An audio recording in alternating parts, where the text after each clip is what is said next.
2006 की जंग हुई थी जिसे जुलाई वॉर भी कहा जाता है, विच लास्टेड फॉर 34 डेज़। और कहा जाता है कि उन 34 डेज़ में Israel conducted more than 11,000 air strikes. और उससे हुआ क्या कि लेबनान की जो इकॉनमी थी, उनकी जो जीडीपी थी, उसका वो क्राइसिस ऐसा स्टार्ट हुआ कि आज तक वो उसको रिकवर नहीं कर। एंड पे हुआ ये इंटरेस्टिंगली कि जब वो सीज़ फायर हुआ और वो वॉर कैंपेन ख़त्म हुई तो इसराइल टुक द पोजीशन कि कहीं ना कहीं हमारे लॉसेस बहुत ज़्यादा हुए हैं, जो कि अगेन इस चीज़ को प्रूव करता है कि इसराइल का माइंडसेट फिर से वही है कि हम विक्टिम हैं। इसराइल की जो ये रिसेंट वेव आई है अटैक्स की, वो स्टार्ट हुआ तो ज़ाहिर है हमास के साथ और गज़ा के साथ, लेकिन अब वो साउथ से उसकी अटेंशन थोड़ी सी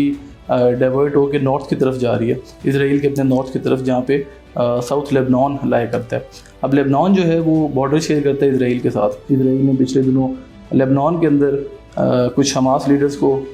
वो एलिमिनेट किया और उसके अलावा कुछ जो हिजबुल्लाह के लीडर्स थे उनको भी टारगेट किया, जिनमें से कुछ की मौत भी हुई। और उसके बाद फिर टेंशन दोबारा से स्पाइक करने शुरू हो गए हैं। क्रॉस बॉर्डर वायलेशन एक नॉर्म बन गया उस रीजन का। इसकी अगर हम थोड़ी सी हिस्ट्री देखें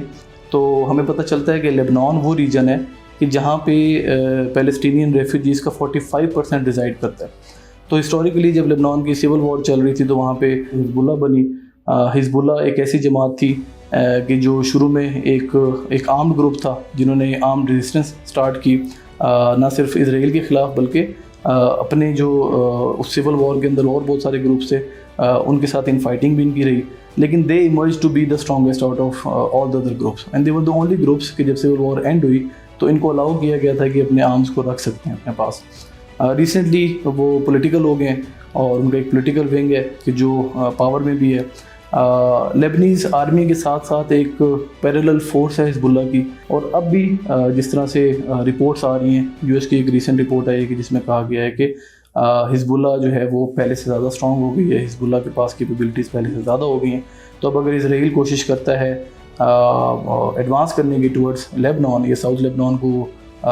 उसकी टेरिटरी के अंदर वो जाता है तो हिजबुल्लाह की तरफ से उसे एक अच्छी खासी रेजिस्टेंस का सामना होगा। उन्होंने जो एग्जैक्ट वर्डिंग यूज़ की है वो ये है कि अगर वो लेबनान में जाते हैं तो उनके पास एक तो अपनी स्ट्रेंथ नहीं होगी in numbers of in terms of their man power, और ऑल्सो देयर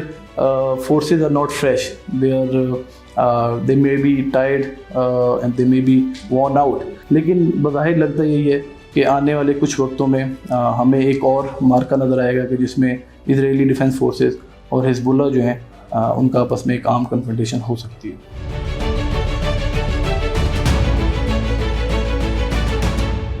अगर इसका ब्रेक डाउन किया जाए तो हिजबुल्लाह के पास कोई कन्वेंशनल एयर फोर्स नहीं है, कोई नेवी नहीं है, कोई एडवांस्ड एंटी एयरक्राफ्ट सिस्टम वो नहीं है, कोई एयर डिफेंस सिस्टम नहीं है। हाँ, उनके पास कुछ रॉकेट्स हैं, आर्टिलरी रॉकेट्स हैं, कुछ मिसाइल्स हैं, जिनमें से कुछ रिपोर्ट्स कहती हैं कि गाइडेड मिसाइल्स हैं, कुछ कहती हैं अनगाइडेड मिसाइल्स हैं। और उसमें उनके नंबर्स जो हैं उनके ऊपर भी ज़ाहिर है काफ़ी सारी कॉन्ट्राडिक्टरी रिपोर्ट्स हैं। कुछ रिपोर्ट्स ये कहती हैं कि 130,000 rockets and missiles are there in Hezbollah's arsenal, लेकिन उसमें भी काफ़ी सारे डाउट्स हैं। हिजबुल्लाह के पास एट बेस्ट कुछ एंटी ड्रोन गन्स हैं, कुछ नाइट विजन गॉगल्स हैं, कुछ उन रिसेंट रिपोर्ट्स आई हैं जो कह रही हैं कि गाइडेड मिसाइल्स उन्होंने एक्वायर किए हैं या कुछ सरफेस टू एयर मिसाइल्स उन्होंने एक्वायर किए हैं, लेकिन उसमें ऑब्वियसली कुछ भी क्रेडिबल नहीं है। जबकि अगर आप वहीं पे इसराइल को देखें तो उनके पास obviously they are equipped with everything. उनके पास एडवांस्ड एयर डिफेंस सिस्टम्स हैं, उनके पास आयरन डोम है जिसकी एक्यूरेसी 99% है। तो जो सबसे बड़ा हथियार है हिजबुल्लाह का, उसका रॉकेट है या उसका मिसाइल है,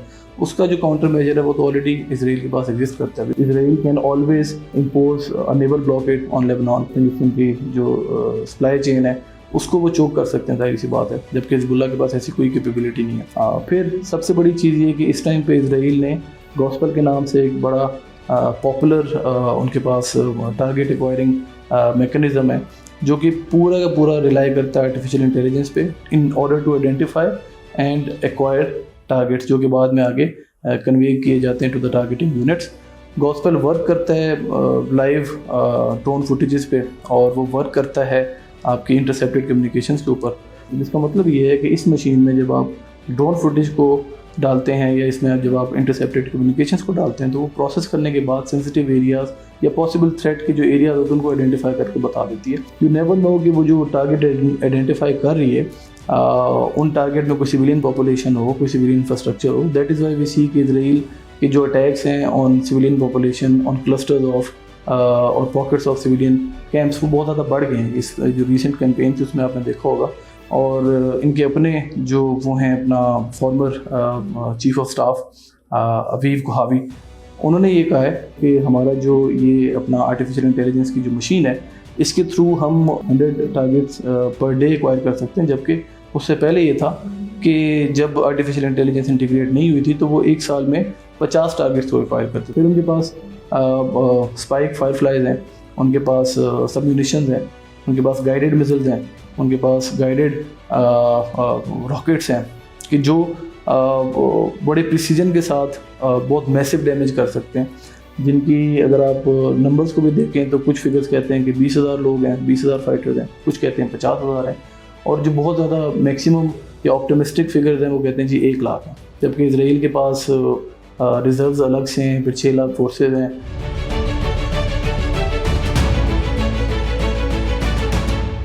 चाहे वो हमास हो चाहे हिजबुल्लाह हो, उनके साथ कंपैरिजन ड्रॉ करना इजरायली डिफेंस फोर्सेस का, उसमें आई थिंक बहुत बड़ा जो मकसद है वो यही है कि कहीं ना कहीं वो जस्टिफिकेशन प्रोवाइड की जा सके for Israel to attack and invade that territory.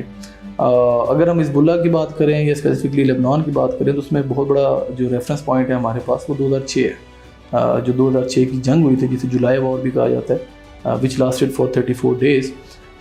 उसमें यही हुआ था कि साउथ लेबनान के बहुत सारे टाउन्स को कारपेट बॉम्ब करके अनगाइडेड मिसाइल्स वहाँ पे इम्प्रिसाइज मिसाइल्स फेंक के सिविलियन इंफ्रास्ट्रक्चर को बिल्कुल they were razed to ground. और कहा जाता है कि उन 34 डेज़ में Israel conducted more than 11,000 air strikes और thousands of munitions were dropped on those areas. और आज भी काफ़ी सारे ऐसे जो म्यूनिशंस हैं वो वहाँ पे ग्राउंड पे पड़े हुए हैं जो कि अनडेटोनेटेड हैं, और आज भी सिविलियंस जो हैं वो उसका डैमेज सफ़र करते हैं because they act like a land mine के when you step on it तो वो फट जाता है। और उससे हुआ क्या कि लेबनान की जो इकॉनमी थी, उनकी जो जीडीपी थी, उसका वो क्राइसिस ऐसा स्टार्ट हुआ कि आज तक वो उसको रिकवर नहीं कर पाए। जबकि Israel apparently did not have to suffer any territorial losses. Israel को जो इकोनॉमिक लॉस था वो भी कंपैरेटिवली इतना ज़्यादा नहीं था क्योंकि अगेन एक एसिमेट्रिक वॉरफेयर था बिटवीन इजराइल एंड हिजबुल्लाह। तो एंड पे हुआ ये इंटरेस्टिंगली कि जब वो सारा वो सीज़ फायर हुआ और वो वॉर कैंपेन ख़त्म हुई तो इजराइल टुक द पोजीशन कि कहीं ना कहीं हमारे लॉसेस बहुत ज़्यादा हुए हैं, हमें बहुत ज़्यादा सेटबैक का सामना हुआ है और हमारा काफ़ी नुकसान हुआ है, we had to face a lot of losses. जो कि अगेन इस चीज़ को प्रूव करता है कि इजराइल का माइंडसेट फिर से वही है कि हम विक्टिम हैं या हम वो हैं कि जो अपने आप को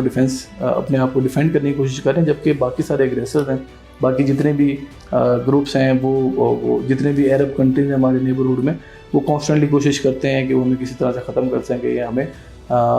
हमारे ऊपर अटैक कर सकें। तो आप देखेंगे कि जब भी इजराइल की जो वो आर्म्स सप्लाई को रैंप अप करने की बात होगी या उनकी मिलिट्री बिल्डअप होगी या बाकी कंट्रीज़ जो उसके एलाइज हैं वहाँ से जब उसको एड मिलना स्टार्ट होगी तो उसका प्रीकर्सर होगा कि आपको ऐसी रिपोर्ट्स सामने आएंगी कि जहाँ पे प्रोजेक्ट किया जाएगा कि कहीं ना कहीं IDF जो है वो वीकर फुट पे और कोई नॉन स्टेट एक्टर जो है, चाहे वो हिजबुल्लाह हो चाहे वो हमास हो, वो स्ट्रॉन्गर फुट पे है या चाहे वो उसकी कैपेबिलिटीज़ IDF से ज़्यादा हैं।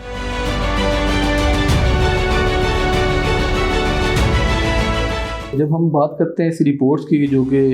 US से अक्सर जनरेट होती हैं तो उसमें एक बहुत बड़ी चीज़ हमें जो समझने की ज़रूरत है वो ये है कि अमेरिका की जो फॉरेन पॉलिसी का ऑपरेटर्स है या प्रोसेस है वो काफ़ी डिफरेंट है दैन द पार्लियामेंट्री सिस्टम। जो UK का पार्लियामेंट्री सिस्टम है जो कि बाद में ज़ाहिर है तमाम ऐसी कंट्रीज़ में भी जो किसी टाइम पे UK के या ब्रिटिश राज के अंडर रह चुकी हैं, वहाँ पे आज भी राइज है जैसे पाकिस्तान में है, वहाँ पे फॉरेन पॉलिसी को ट्रीट किया जाता है as a subject of administration. उसके लिए आपको किसी फॉर्मल बिल की या किसी फॉर्मल लेजिस्लेशन की ज़रूरत नहीं पड़ती। जबकि US में इसका ऑपोजिट है, वहाँ पे आपने फॉरेन पॉलिसी से रिलेटेड कोई भी डिसीजन लेना है तो you have to go through Congress. Foreign policy के डिसीजन होते गए हैं, आपने एड देनी है अगर किसी कंट्री को तो you have to go through Congress, आपने अगर किसी को आर्म्स सप्लाई करने you have to go through Congress, आपने किसी के साथ डिफेंस एग्रीमेंट करना है you have to go through Congress. अब कांग्रेस का अपना जो मेकअप होता है वो इस तरह से होता है कि उसमें काफ़ी सारे कांग्रेसमैन होते हैं जो कि कांग्रेस में इलेक्ट होकर आते हैं अपनी कंपेनिंग के थ्रू, उस कंपेनिंग में बहुत सारे स्पॉन्सर्स होते हैं, बहुत सारे लॉबिस्ट होते हैं जो उनको सपोर्ट एक्सटेंड करते हैं। तो दोज कांग्रेस इंडिविजुअल्स या those members of the Congress also have to pay back to their sponsors, to their supporters. तो यूएस के अंदर जब हम बात करते हैं प्रो इजरायली सेंटीमेंट की, तो उसमें ज़ाहिर है ऐसे जितने भी एलिमेंट्स हैं जो कि जो लॉबिंग करते हैं या जो एक एक्टिवली सपोर्ट जनरेट करते हैं थ्रू कांग्रेस फॉर इजराइल, उनकी तादाद बहुत ज़्यादा है। अगर पाकिस्तान के कॉन्टेक्स्ट में इसको समझने की कोशिश की जाए तो 1971 का जो फेमस आर्म्स एम्बार्गो था, that was also because of Congress. तो when it comes to Israel, Congress has always been pro Israel. आज तक ऐसा कोई मौका रहा नहीं कि जब कांग्रेस ने किसी भी प्रो इजरायली बिल को अपोज किया हो या उसको रोका हो या उसको पास होने में कोई हर्डल्स क्रिएट किए हों। पता लगता है कि किस तरह से इस तरह की तमाम रिपोर्ट्स जो आती हैं कि जिनमें कहा जाता है कि जनाब इजराइल की कैपेबिलिटीज़ कम हो रही हैं, हिज़्बुल्लाह के against they are stretched thin, तो उनमें एक बहुत बड़ा एस्पेक्ट ये भी होता है कि कहीं ना कहीं एक प्रीएम्बल होता है, एक प्रीकर्सर होता है, in order to create that sentiment within the Congress and within the public to provide that tax payer money, to provide that support which Israel requires. Thank you for watching the full video. आप में से बहुत से ऐसे लोग हैं जिन्होंने शायद हमारा YouTube चैनल सब्सक्राइब नहीं किया. So if you want to support independent journalism and watch more meaningful content, please subscribe to our YouTube channel.